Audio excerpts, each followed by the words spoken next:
자, 이제 19쪽의 산업안전보건법 내용으로 들어가도록 하겠습니다. 진짜 중요한 법인데, 농사 되시면은 좀 보시긴 해야 되는 법이긴 한데, 수험적으로는 너무 많아요. 분량이 많고, 여러분들이 이걸 다 100% 이해한다? 불가능하고요. 100% 이해하시면은 지금 이 공부하실 필요 없고, 다른 거 하시더라도 성공하실 거예요. 그러니까, 이거는 이 많은 조항들을 다 보는 건 안 됩니다. 안 되니까, 어쩔 수 없이 약간 찍어가지고 공부할 수밖에 없는 이런 한계는 가지고 있는 법이다. 이해하시고, 내용을 보시면 되겠습니다. 그리고 교수님들도 잘 몰라요, 이 법을요. 왜 모르는가 하면, 이 법은 두 가지 내용의 전문가 돼야 됩니다. 첫 번째로, 이게 안전과 보건에 관한 전문가 돼야 돼요. 근데 법학 교수님들은 안전과 보건에 대한 전문가는 아니에요. 각종의 카드뮴, 수은, 납 이런 거 알겠어요, 그죠? 모른단 말이에요. 그러니까 이분들은 그 분야의 전문가 아닙니다. 그리고 또 이 안전과 보건에 관한 공학적인 전문가들은 또 법을 잘 몰라요. 그러니까 이게 법과 이 안전 보건에 관한 것들을 같이 알아야 되는데 이 두 가지를 같이 하시는 분들이 거의 없어요. 없다 보니까 여러분들이 혹시나 이공계 출신으로서 농사 하시면은 이 분야 특화를 할 수도 있습니다. 경우에 따라서는. 그래서 그런 분도 가끔 나와요. 근데 일반적으로는 농사 중에서는 이거 하시는 분도 계시긴 하지만 되게 전문가는 많지가 않다. 이해하시고 강의도 전문가로 생각하지 마시고 그냥 수업용으로 강의로 들어주시면 되겠습니다. 저도 잘 모르는 파트들이 많아요. 근데 수업용으로만 강의를 하도록 하겠습니다. 이게 구조가 이렇게 되잖아요. 이 이름 자체가 산업안전보건법입니다. 안전과 보건에 대한 법. 그러니까 두 가지가 나눠지겠죠. 한 파트는 안전에 관한 파트로 규정이 되어 있고요. 또 한 파트는 보건에 관한 파트로 규정되어 있습니다. 여기에 훨씬 더 분량이 많고 이 보건에 관한 파트는 분량이 좀 작아요. 작기 때문에 이 보건에 대한 법만 정확하게 아시더라도 약간 찍을 수 있는 거리가 좀 생기고요. 이거 너무 많다 보니까 여러분들이 다 볼 수는 없는 구조다 이해하시고 내용을 보시기 바랍니다. 근데 보통 이제 문제에서는 이런 기술적인 내용보다는 앞부분의 총론 파트 혹은 정의 파트 이런 파트가 잘 나옵니다. 왜냐하면 교수님도 잘 모르시니까. 기본적으로 앞에 있는 정론은 좀 누구나 알 수 있는 그런 파트거든요. 그래서 주로 기술적인 내용들은 좀 중요한 거 중심으로 보시고 좀 총론 파트나 정의 파트를 중심으로 공부하신다. 이렇게 이해하면 좋을 것 같습니다. 자, 첫 번째로 목적을 볼게요. 목적. 목적은 잘 보시게 되면 다른 표현을 쓰고 있습니다. 과거에는 근로자의 안전과 보건을 유지한다, 증진한다 이렇게 하고 있지만 지금 법의 목적은 노무를 제공하는 자라고 해서 바꿨습니다. 왜 이렇게 했는가 하면 근로자가 아닌 자가 있는 거예요. 근로기준상에 예를 들면 특수형태 근로종사자 혹은 이렇게 배달하시는 분들 이런 분들은 아직까지 근로기준법에서는 근로자로 인정을 안 해주고 있는 판례상으로는 인정 안 해주고 있는 분들이 많단 말이에요. 근데 이거 만약에 근로자로 국한을 시키게 되면은 이분들에 대한 보호를 약간 못하게 되는 구조가 생길 수가 있습니다. 그것 때문에 노무를 제공하는 자 넓혀뒀다 이렇게 이해하시면 되겠습니다. 정의는 근로자 정의는 똑같아요. 근로기준법과 단지 근로자 아니고서도 보호조항을 넓혀놓은 것으로 이해하시면 되겠습니다. 그리고 사업주는 이게 사업주에 대한 책임을 묻고 있거든요. 사업주는 근로자를 사용해서 사업을 하는 자 이런 식으로 정의를 하고 있습니다. 조금 이제 다른 식으로 정의조항을 두고 있는 거죠. 자, 근로자는 금융과 동일하고 사업주는 약간 다른 정의조항을 두고 있다 하는 이해하시고 중대재해라는 말이 잘 나옵니다. 그래서 여러분들이 중대재해가 뭔지를 좀 아실 필요가 있어요. 세 번째가 사망자가 한 명 이상 발생했다. 이 경우가 중대재해. 두 번째가 사망자는 아니지만 3개월 이상 요양이 필요한 부상자가 동시에 2명 이상 발생했다. 이 경우도 중대재해. 3이죠. 부상자가 동시에 10명 이상 발생했다. 이걸 우리가 중대재해라고 설명합니다. 그래서 이제 사망 1인 이상, 3개월 이상, 2명 이상, 그냥 10명 이상 그렇게 이해하시면 되겠습니다. 그리고 적용 범위도 이런 법부터는 잘 나와요. 이제부터는 적용 범위는 모든 사업이에요. 아까 같지만 기간제법, 파견법의 적용 범위 이해하신 것처럼 여기서도 모든 사업장에 적용되는 것으로 이해하시면 되겠습니다. 모든 사업장에 적용된다. 그러니까 이거는 이제 5인 이상으로 제한할 필요가 없는 거죠. 오히려 5인이 안 되는 사업장이 안전에 대한 문제가 더 불거질 수가 있습니다. 그것 때문에 모든 사업장이 이걸 관찰합니다. 만들어놨고요. 그 다음에 안전보건 관리 체계를 좀 이해할 필요가 있습니다. 그러니까 이것들을 이해 못하시면은 조금 보실 때 이게 뭔 얘기하는 것인지 헷갈릴 수가 있어요. 그것 때문에 제가 짧게 보건 체계를 말씀을 드리겠습니다. 첫 번째로 사업주가 있고요. 사업주는 회사인 거죠. 법인 회사. 개인 사업주의 경우에는 개인 사업주가 될 겁니다. 일반적으로 법인이 될 것이고. 자, 이 사업주 밑에 누가 있는가 하면 안전보건 관리 책임자가 있어요. 안전보건 관리 책임자. 자, 안전과 보건에 관한 관리를 책임지는 그런 사람이에요. 쉽게 얘기하면은, 여러분들이 회사 가시면 공장장 분들, 그런 분들이 관리 책임자. 이제, 예를 들면 광주 공장이 있다. 광주 공장에 장이 있을 거 아니에요. 그죠? 그분이 이 역할을 수행하는 구조가 되어 있습니다. 자, 그리고, 또 이제 생산 현장에 가보시면은 누가 있는가 하면 관리 감독자가 있어요. 관리 감독자.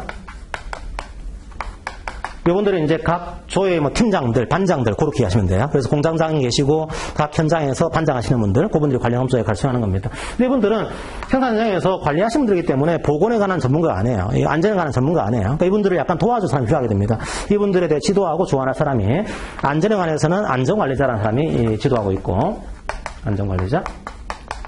그리고 보건에 관한 문제, 위생에 대한 문제는 보건관리자가 지도하고 있는 구조가 만들어집니다. 자, 여기 아주 일반적인 구조입니다. 그래서 공장장, 반장, 이제 안전관리자, 보건관리자가 지도 조언하고 있다. 그리고 이 사람이 이제 안전관리자를 이제 지휘 감독하고 있는 구조가 만들어진다. 이렇게 이해를 하시면 되겠습니다. 그리고 이제 보건관리자가 만약에 의사인 경우는 한 게 없는데, 의사가 아닌 경우에는 산업보건을 주는 거죠. 이게 되게 복잡해요. 실제로는 이게 쉽게 얘기하지만 이 안에 들어가시면 뭐 근로자수가 몇 명에 따라서 달라지기도 하고 뭐 여러 가지 기술적인 내용들이 있습니다. 그걸 다 볼 수는 없어요, 여러분들이. 다 보면 전문가 되고요. 여러분들이 나중에 이쪽에 전문가 되고 싶으시면 요거 말고 또 각종의 뭐 시행규칙, 안전에 관한 기준 이런 거 다 보시면은 전문가 되는 구조입니다. 아직은 전문가 아니고 그냥 시험 보는 단계로 이해를 하시고 보시면 되겠습니다. 그래서 이제 만약에 의사 같은 경우에는 산업보건의가 있어서 이 사람을 또 지도하는 구조가 되어 있습니다. 이 사람이 의사도 같이 하고 있을 경우 관계없지만 의사가 아닌 경우에는 산업보건의가 이분들을 지도하는 구조가 되어 있다고 하는 거 하나 이해하시고요. 그 다음에 안전보건에 관한 중요사항을 심의의결할 기구가 필요합니다. 이 심의의결기구가 산업안전보건위원회예요. 메뉴에 보시면 오른쪽 그 표 위에 산업안전보건위원회, 여기서 안전과 보건에 관한 중요사항을 심의하고 의결을 합니다. 자, 그래서 만약에 보통은 산업안전보건위원회가 이 사항을 이제 안전보건 규정 있잖아요. 그죠? 안전보건 관리 규정. 이걸 만들어야 되는데, 안전보건 관리 규정 자체를 산업안전보건위원회가 심의 의결을 하게 돼요. 만약에 우리 회사에 산업안전보건위원회가 없다, 근로자 규모가 안 돼가지고 이런 경우에는 근로자 대표의 동의를 받습니다. 자, 근로자 대표는 뭐 과반수가 있으면 그 노조, 없는 경우에는 근로자의 과반수를 대표하는 자로 이해를 하시면 되겠습니다. 자, 이런 구조로 여러분들이 이해를 하시고요. 밑에 보시면은 안전보건 총괄 책임자라고 있죠. 이게 안전보건 총괄 책임자, 뭐 거의 같아요. 자, 요건 어떤 거죠 하면, 이 관리 책임자인데, 우리가 하청업체랑 같이 근무를 하고 있는 거예요. 그때는 요 관리 책임자가 하청업체의 안전보건까지 총괄하도록 그렇게 기준을 두고 있는 거죠. 그래서 요 분을 그냥 같이 일하고 있을 경우에는 안전보건 총괄 책임자로 이제 선임하는 구조가 되어 있는 겁니다. 그래서 안전보건 총괄 책임자라고 하는 구조 개념을 하나 이해하시면 될 것 같고요.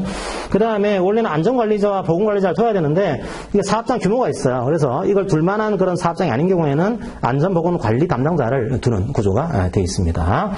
그 체계를 하나 이해를 하시면 좋을 것 같고요. 그 다음에 또 잘 나오는 것이 안전보건 관리 규정이죠. 안전보건 관리 규정. 우리 사업장에 안전보건 관리 규정을 둬야 됩니다. 근데 요거는, 단협이나 사기보다 급이 아래예요. 아래니까 이 안전보건 관리 규정은 단협이나 칠규칙부에 반해서는 안 되는 구조입니다. 반해서는 안 된다. 그렇게 가시고요. 그리고 작성하나 변경할 때는 이게 주의해야 될 게 이게 칠규칙이 아니에요. 아니다 보니까 여러분 칠규칙은 뭐 근로자 과반수의 의견 청취 이런 게 있지만 요건 그게 아니고 산업안전보건위원회 심의를 거쳐가지고 만든다. 그렇게 이해하시면 되겠습니다. 만약에 말씀드렸지만 산업안전보건위원회가 설치가 안 됐을 경우에는 근로자 대표의 동의를 받아서 작성하거나 변경한다. 이렇게 하시면 되겠습니다. 그리고 만약에 이 법에 나와 있는 걸 빼고서는 칠규칙에 관한 규정을 준용한다. 이게 급이 아래지만 없을 경우에는 칠규칙에 관한 규정을 준용하겠다. 이런 구조를 만들어놨어요. 이 정도만 이해하시더라도 아주 기본적인 문제는 풀 수가 있을 겁니다.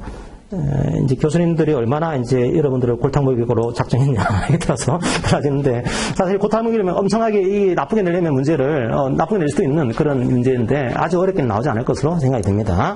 자, 그 다음 보셔야 될 게 이제 요거는 기본 체계고요. 안전에 관한 문제, 그 다음에 보건에 관한 문제입니다. 다 볼 수 없죠. 그래서 여기서 몇 가지 것들, 중요한 것들만 중심으로 보도록 할 텐데, 첫 번째로 안전에 관한 가장 중요한 내용은 유해 위험 방지 조치입니다. 유해 위험 방지 조치. 자, 이 조치를 어떻게 할 건지, 우리 법상으로 나와 있는 것들이 뭐가 있는 건지, 그걸 중심으로 보도록 하겠습니다.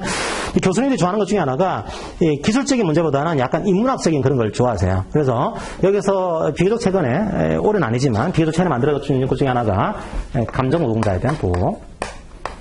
근데 우리가 법상으로는 감정노동자라는 표현을 쓰지 않습니다. 여기서는 뭐라고 하는가 하면, 고객 응대 동사자, 이렇게 해요. 근로동사자.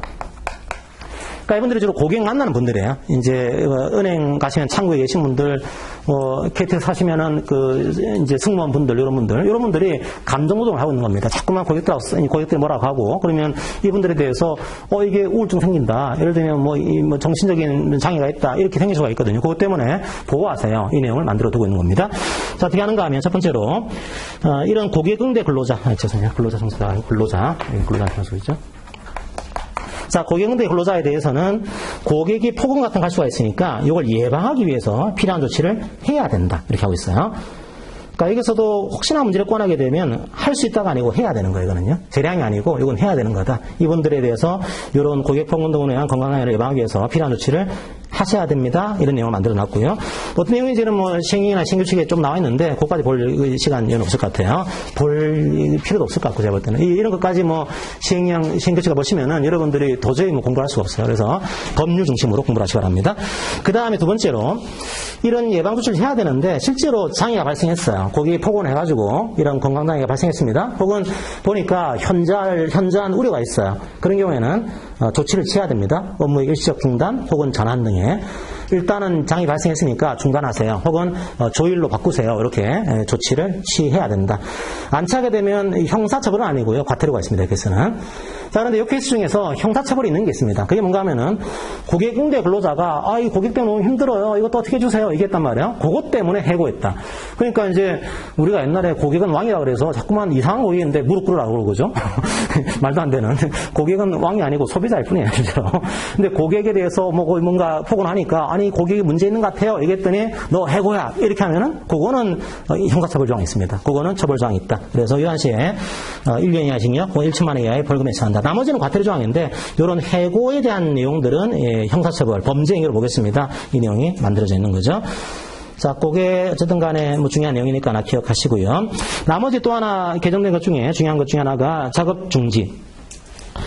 이 산안법이 재작년도에 전면 개정이 됐어요. 그래서 전면적으로 바뀌게 되면 다 힘들어집니다. 그래서 물론 바뀌어져야 되는 법이었어요. 실제로 워낙 허점이 안 왔기 때문에 바뀌어져야 하는 법인데 옛날에 제가 아는 노무사분 중에 한 분이 누가 있었냐면 법령을 다 외우는 분이 계셨어요. 시험 보러 갈 때요. 옛날에 제가 볼 때는 저희들은 법전을 안 줬거든요. 법전을 외워서 가야 됐어요. 여러분은 판례를 외우시지만 저희들은 법전을 외웠습니다. 이 친구가요, 저는 법도 외우는데 중요한 조문으로 외웠는데 이 친구는 법전을 다 외워갔어요. 다 외워서 시험 가서 그냥 다친 겁니다, 이게. 이 친구에게 위기가 닥쳐왔어요. 이게. 언젠가 한번 전면 개정이 된 적이 있었어요. 조항이 다 틀어진 거죠. 그래서 이런 어리석은 친구야. 그래서 나는 괜찮다 했는데 이런 식으로 해서 이 산안법은 대개 김영균 씨 사건이라든지 이건 때문에 워낙 허점이 많기 때문에 전면 개정을 해서 여러 가지를 바뀌었습니다. 그 중에 또 하나 중요하게 바뀐 것 중에 하나가 이겁니다. 작업중지. 옛날에도 있었는데 약간 더 보완을 했어요. 이게 어떻게 했냐면 사업주의 작업중지 의무를 부과했고요. 만약에 산재가 발생할 급박한 위험이 있다 할 때는 즉시 작업을 중지하고 대피를 시켜야 될 조치 의무를 부과를 시켰습니다. 시켜야 되는 건 할 수 있다가 아니고 이건 해야 된다. 상당히 중요한 것들은 다 의무조항입니다. 의무조항. 그 다음에 근로자에게는 작업 중지 권리를 부여했습니다. 작업 중지 권리. 만약에 급박한 위험이 있다 할 때는 작업을 중지하고 대피하는 것이 가능하고 요거는 대피했을 경우에는 지체 없이 관리감독자에게 보고를 해야 되고요. 이 관리감독자는 또 여기에 대한 필요 조치를 해야 될 의무를 두고 있다. 근데 대피를 했는데 이걸 가지고 아니 왜 대피를 했어? 해고할 거야? 그렇게 할 수 없다는 거예요. 이게 합리적 이유가 있는 경우에는 대피한 근로자에게 해고해서는 안 된다. 이 조항도 두고 있습니다. 자, 그것도 상식적인 내용이에요. 만약 여러분들이 이해가 안 되시면 상식으로 보시고서 푸셔도 관계없어요. 상식이에요. 그 다음에 중대재해 발생했습니다. 아까 봤지만 사망자 1명 이상, 상계로상 양자 2명 이상, 부상자 10명 이상 발생했다. 이 경우에 사업주는 지체 없이 이제 즉시 작업 중지를 해야 되고요. 노동부 장관에게 보고를 해야 됩니다. 이 케이스는 노동부 장관에게 보고해야 될 의무를 부과하고 있다. 진짜 긴급한, 시급한 재해인 거죠. 중대재해니까 보고를 해야 되고. 그러면 노동부 장관은 이걸 이제 보고받거나 알았을 때 작업 중지를 명할 수 있습니다. 작업 중지를 명할 수 있다. 혹은 다시 발생할 급박한 힘이 있는 경우에도 작업 중지를 명할 수 있도록 해놨어요. 나머지 것들 한번 읽어보시고요. 그 다음에 중대재해 원인 조사 보겠습니다. 노동부 장관은 이 중대재해 발생하게 되면 발생 원인을 조사할 수 있습니다. 그리고 사업주에게 필요한 조치를 명할 수 있다. 만들어놨고요. 자, 상식이죠, 사실은요. 누구든지 중대재해 발생 현장을 훼손하거나 노동부 장관의 원인 조사를 방해해서는 안 된다. 그 내용도 두고 있습니다. 그 다음에 은폐를 금지하고 있어요. 산업재해 발생 사실의 은폐를 금지하고 있고 재해 발생 원인을 기록하고 보존하도록 규정을 두고 있습니다. 은폐 많거든요, 되게 생각보다. 제가 산안법 강의할 때 이런 말씀을 드린 적이 있었는데, 우리나라가, 요즘은 앞으로는 바뀔 수도 있겠지만, 지금까지는요, 산업재해 발생률이 높은 편은 아니에요. OECD 국가 중에 낮은 편입니다. 근데 신기하게요, 사망률은 거의 1등이에요. 산업재해 사망률은 1등이고요, 산재 재해율은 하위권이에요. 이상하지 않나요, 뭐가 이게? 우리나라는 재해만 당하면 돌아가시는 그런 구조인가요, 이게? 네, 그런가 하면 은폐권이에요, 실제로 이게. 사망도 은폐할 때가 있는데요. 사망률에도 은폐하기가 쉽지 않잖아요. 근데 일반적인 산재권은 주로 공과 처리한다든지 여러 가지로 이제 은폐하는 경우가 많다 보니까 재해율은 낮은데 사망률 높은 아주 기현상이 벌어지고 있는, 그러니까 은폐를 막기 위한 그런 조항으로 여러분들이 이해를 하시면 되겠습니다. 그 다음에 도급의 제한이 있습니다. 이거 뭔가 하면은 하청업체에게 계속 위험한 유해물질을 맡기는 겁니다. 그러다 보니까 이거 문제 있는 거 아니야? 이거는 좀 원청업체가 전문가적인 걸 가지고서 관리를 해야지, 이렇게 해서 하청업체에게 맡기지 못하도록 이렇게 규정하고 있는 겁니다. 그래서 유해 위험 작업을 도급해서 자신의 사업장에서 수급인의 근로자가 그 작업을 하도록 해서는 안 된다. 그러니까 도급업체가 이 유해 위험 작업인데 자신의 사업장의 하청업체가 요일을 하도록 못한다, 이렇게 규정하고 있는 겁니다. 자, 어떤 작업인가 하면 도금 작업, 도금, 그 다음에 순, 납, 카드뮴, 유해 그런 화학물질이죠. 자, 이걸 가공하거나 가열하는 것, 혹은 이제 118조 1항에 여러 가지 물질들이 있습니다. 그 물질을 제조하거나 사용하는 작업, 이런 것들은 이런 유해 작업을 도급 주는 것을 금지하고 있다. 근데 예외적으로 할 수도 있어요. 어떤 케이스인가 하면 일시적으로 간헐적으로 하고 있다, 이 경우. 그 다음에 수급업체가 전문적이다, 오히려 전문업체보다. 이게 또 원청업체보다도 전문적으로 할 수가 있다. 이런 경우에는 노동부 장관의 승인 받으면 도급을 주는 것도 가능합니다. 그러니까 여기 아니고서는 안 되는 거죠. 자, 그렇게 예외장을 두고 있고. 또 이제 8번은 뭔가 하면은 이게 아까 말씀드렸지만 근로자가 아닌데 이게 노무를 제공하는 자임에도 불구하고 이 사람을 사용하는 사람은 안전과 보건에 관한 조치를 취해야 됩니다. 예방을 해야 됩니다. 이걸 만들어내고 있는 거죠. 첫 번째로 특수형태 근로종사자에 대해서는 이 특수형태 근로종사자의 노무를 제공받는 자가 안전조치를 취해야 되고요. 그 다음에 물건 배달하시는 분들은, 그러니까 이게 배달의 민족 이런 거 될 수 있겠죠, 그죠? 그 다음에 배달하시는 분들은 물건의 수거 배달을 중개하는 자가 안전에 대한 조치를 취해야 되고요. 가맹점도 마찬가지로 가맹본부가 이분들에 대한 안전조치를 취하도록 의무를 부과하고 있다. 그래서 이제 근로자가 아니더라도 넓게 산안법의 적용 범위를 확장을 시켜놨다, 이렇게 생각하시면 되겠습니다. 자, 그 다음에 또 잘 나오는 것 중에 하나가, 이거 이제 끝이에요. 안 봐요. 100몇 조 되는 것을 끝낸 겁니다, 이제. 못 봐요. 못 보기 때문에 끝냈고. 요거는 몇 조, 이건 작아요. 작기 때문에 요건 조금 더 정확하게 보는 것이 좋습니다. 요거부터 이제 보도록 하겠습니다. 첫 번째가 보건관리. 작업환경 측정. 잘 나와요, 이것도. 작업환경 측정. 환경 측정을 해야 되는데 제일 잘 나온 파트는 두 번째입니다. 만약에 작업환경을 측정하는데 근로자 대표가 요구를 해요. 그때는 입회를 시켜야 됩니다. 근로자 대표가 요구 시에 입회를 시켜야 된다. 자, 요거 여러분들이 잘 나오니까 기억을 하시고요. 그 다음에 이제 근로자대표라든지 산업안전보건위원회가 요구하게 되면 결과 설명회를 개최해야 될 의무가 있다, 그렇게 이해하시면 되겠습니다. 두 번째로 건강진단과 건강관리가 있습니다. 자, 요것도 조금 여러분들이 어려운 파트긴 한데 두 가지가 있거든요. 하나가 일반 건강진단이 있고요, 하나가 특수 건강진단이 있어요. 일반 건강진단은 보통 사용하는 근로자에 대한 건강진단을 의미하는 거고, 특수 건강진단은 약간 특수한 그런 종사 근로자라든지 혹은 직업 소견이 있는 이런 근로자로 된 분들, 이분들에 대해서 진단하는 것, 이게 특수 건강 진단입니다. 그 정도로 이해하시고요. 중요한 것은 밑에입니다. 기타 유의사항 똑같아요. 만약에 근로자 대표가 요구하게 되면 참석을 시켜야 됩니다. 이게 근로자 대표가 요구하게 되면 참석을 시켜야 된다. 요거 잘 나오는 파트니까 하나 기억하시고요. 그 다음에 이제 이 두 번째 그 기타 유사항에 보시면은 본인 동의 없이 진단 결과를 공개해서는 안 됩니다. 본인 동의 없이.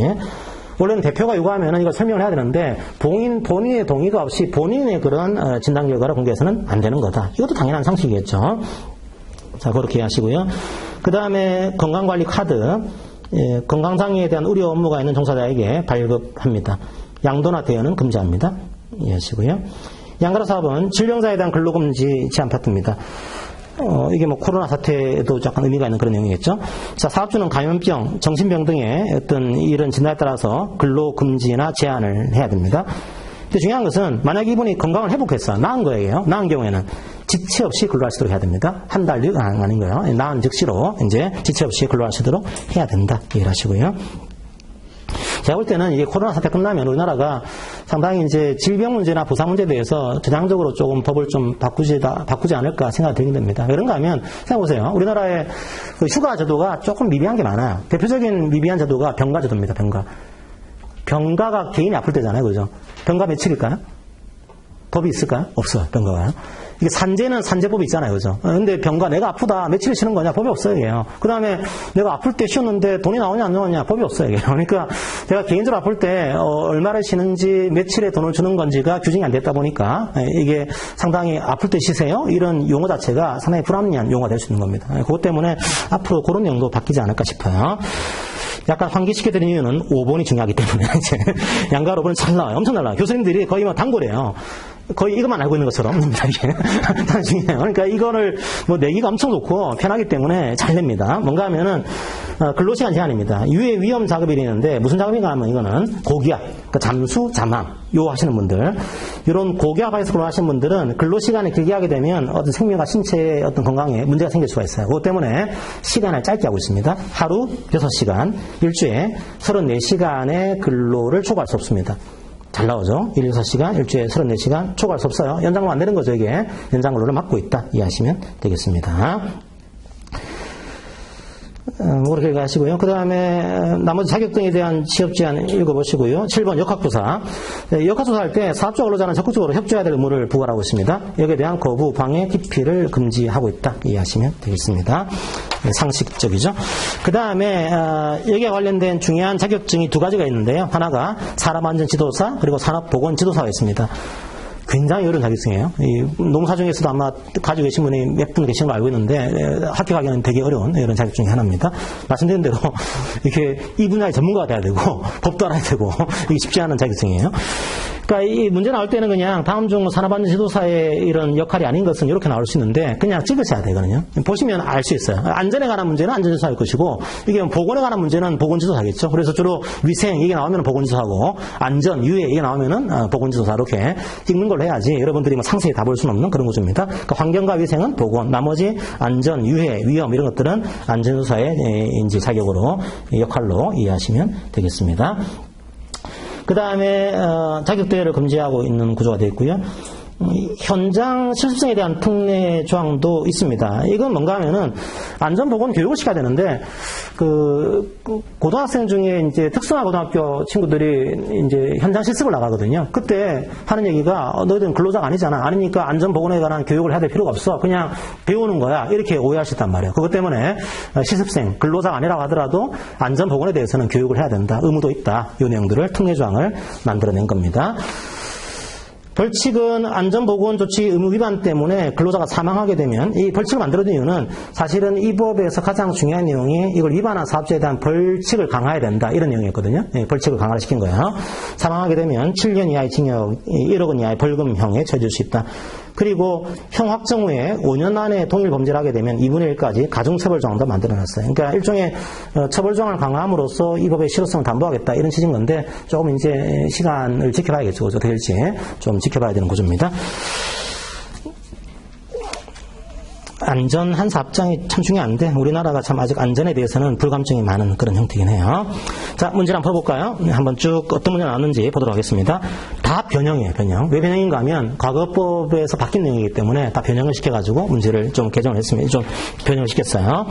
23쪽에 1번 문제 한번 풀어볼까요? 1번 문제. 제가 한번 읽어드리겠습니다. 23쪽에 1번 문제. 산안법상 가로원에 들어갈 내용으로 옳은 것은 땡큐 이러면서 634 찍으면 돼요. 잘 나와요. 엄청 잘 나와요. 예. 나중에도 한번 나온 적이 있을 건데 지금 잘 나오는 파트 중에 하나입니다. 하나 기억하시고요. 그 다음에 조금 이제 여러분들이 시간 나실 때 이게 좀 다 풀어보는 식으로 하실 필요가 있는데요. 한번 2번도 한번 풀어보시죠. 2번도 여러분들 시간 드릴게요. 2번 문제 다 조금씩 변형을 시켜서 제가 조항도 따로 변형을 시켜놨습니다. 시간은 따로 한 조금씩 풀어보세요. 제가 바로 좀 이따가 해설하도록 하겠습니다.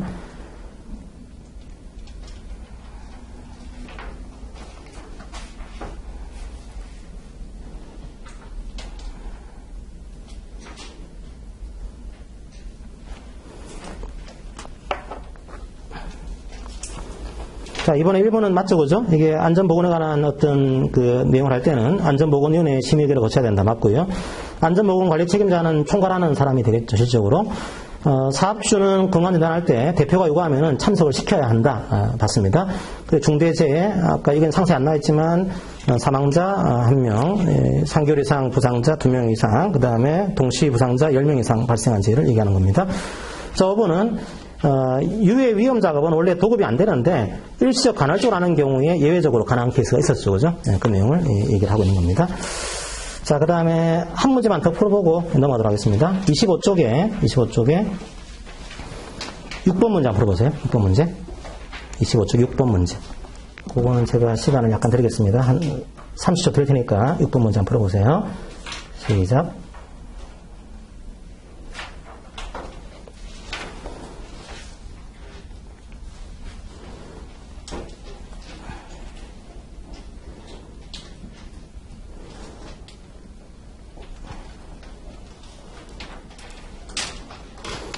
사실 이런 것들은 현장에서 나오면은 바로 1번 짚고 넘어가셔야 돼요. 지금은 이제 연습하는 시간이니까 보는 거고, 확실한 게 나오면은 빨리 먼저 풀고 다른 것들 보는 시간 확보를 해야 됩니다. 노동부에서 많이 시간 끄면은 다른 여러분들 약한 파트에서 시간이 확보 안 될 수 있어요. 그래서 중요한 것들은 빨리 푸시고 넘어가는 것도 좋다.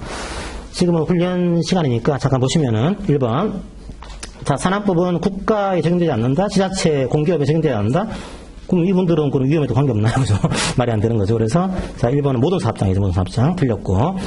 2번은 안전보건 관리 규정 중에서 단체배학이나 지역규칙에 반하는 부분들은 단체배학 위에 있는 거죠. 지역규칙 위에 있는 거죠. 거기에 따른다. 그 다음에 요구하면은 참석을 시켜야 된다. 3번. 4번은 고객응대 근로자죠.